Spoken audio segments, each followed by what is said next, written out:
Hello welcome back to Singam's kitchen. Today మన healthy recipe వచ్చేసి రాగి లడ్డు.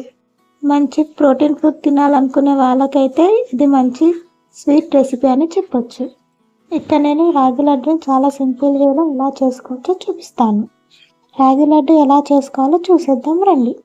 ముందుగా స్టవ్ ఆన్ చేసి కడాయి పెట్టుకొని పావు కప్పు పల్లీలు వేసి దూరగా వేయించుకోవాలి.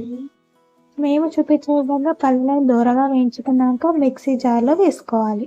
మిక్సీ జార్లో వేసుకొని ఇలా ఫైన్ పౌడర్లా చేసుకోవాలి.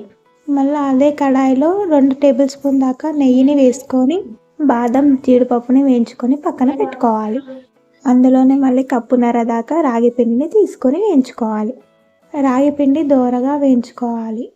రాగి పిండిని వేయించుకున్నాక అదే కడాయిలో 1 కప్పు దాకా బెల్లంని తీసుకొని అందులోనే పావు కప్పు దాకా వాటర్ని వేసుకోవాలి. మేము చూపించిన విధంగా బెల్లంని కరగపెట్టుకోవాలి. ఈ రాగి లడ్డులకి పాకం లాంటివి అవసరం లేదు, నార్మల్గా బెల్లం కరిగిస్తే చాలు. బెల్లం కరిగిన తర్వాత అందులోనే వేయించుకున్న రాగి పిండిని వేసుకోవాలి. అలాగే వేయించుకున్న పల్లి పొడిని కూడా వేసుకోవాలి అండ్ కుడక పొడిని కూడా వేసుకోవాలి.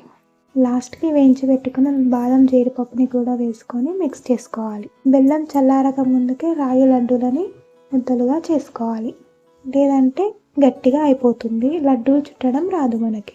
అంతే, చూసారుగా ఎంత సింపుల్, ఇంట్లోనే ఎంతో ఈజీగా చేసుకోవచ్చు. టేస్టీ అండ్ హెల్తీ ఫుడ్ అండి. మీరే చూసారుగా ఎంత సాఫ్ట్గా వచ్చిందో రాగి లడ్డు. మీరు కూడా ట్రై చేసి మా రెసిపీ ఎలా వచ్చిందో మీరు కామెంట్ బాక్స్లో కామెంట్ చేయండి. Thank you for watching.